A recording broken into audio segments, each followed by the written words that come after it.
La historia de la redención. Capítulo 11. El casamiento de Isaac.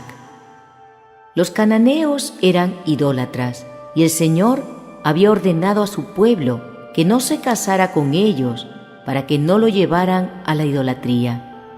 Abraham era anciano y esperaba morir pronto, pero Isaac todavía no se había casado. Al patriarca le preocupaba la influencia corruptora que rodeaba a Isaac y ansiaba escoger una esposa para él que no lo apartara de Dios. Encargó este asunto a su fiel y experimentado siervo que administraba todo lo que tenía. Abraham le solicitó que hiciera un solemne juramento delante del Señor, en el sentido de que no tomaría esposa para Isaac de entre los cananeos, sino que iría a la familia de Abraham, que creía en el Dios verdadero, a fin de escoger allí una mujer para Isaac. Le encargó que se cuidara de no llevar a su hijo al país de donde él había venido, porque allí casi todo el mundo se había entregado a la idolatría. Si no podía encontrar una esposa para Isaac que estuviera dispuesta a dejar su familia para venir a vivir donde él estaba, entonces podría sentirse libre del juramento que había hecho. No se dejó que este importante asunto quedara en manos de Isaac para que él lo resolviera solo, independientemente de su padre. Abraham dijo a su servidor que Dios enviaría a su ángel delante de él para dirigirlo en esa misión. El siervo a quien se encargó el asunto comenzó su largo viaje.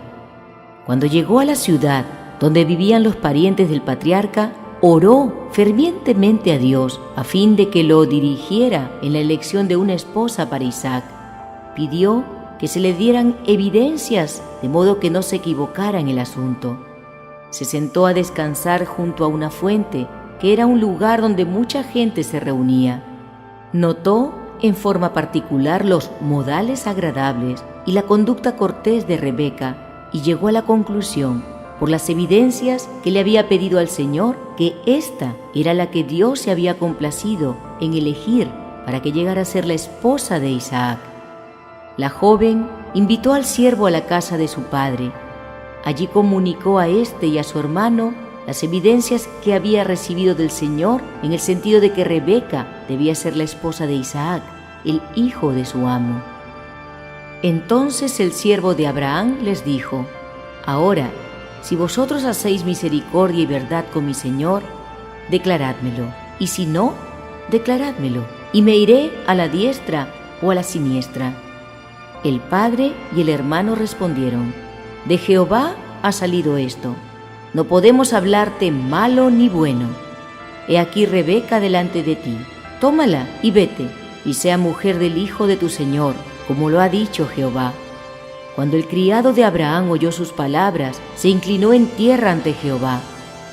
Cuando todo estuvo arreglado y se había conseguido el consentimiento del padre y el hermano, se consultó a Rebeca en el sentido de si estaría dispuesta a ir con el siervo de Abraham a un lugar tan distante de la familia de su padre para convertirse en la esposa de Isaac. Por causa de lo que había sucedido, ella creyó que Dios la había elegido para que fuera la esposa de Isaac y respondió: «Sí, iré». Los contratos matrimoniales se tramitaban entonces generalmente entre los padres. No obstante, no se obligaba a nadie a que se casara con alguien que no podía amar. Pero los hijos tenían confianza en el juicio de sus padres y seguían sus consejos y brindaban su afecto a los que habían elegido para ellos sus piadosos padres. Se consideraba que era delictuoso seguir una conducta distinta de esta. Un ejemplo de obediencia filial. Isaac había sido educado en el temor de Dios para vivir una vida de obediencia, y cuando llegó a los 40 años, aceptó que el experimentado y piadoso siervo de su padre eligiera esposa en su lugar. Creía que Dios dirigiría las cosas con respecto a su mujer. El caso de Isaac está registrado como ejemplo a seguir por los hijos de las generaciones posteriores, especialmente de los que profesan temer a Dios. La conducta seguida por Abraham en la educación de Isaac, que lo indujo a vivir una existencia de noble obediencia, está registrada también en beneficio de los padres y debiera inducirlos a ordenar su casa después de sí. Debieran instruir a sus hijos para que se sometan a su autoridad y la respeten, y debieran comprender que descansa sobre ellos la responsabilidad de guiar los afectos de sus hijos para que los pongan en personas que, según su juicio, les indica van a ser compañeros adecuados para sus hijos e hijas.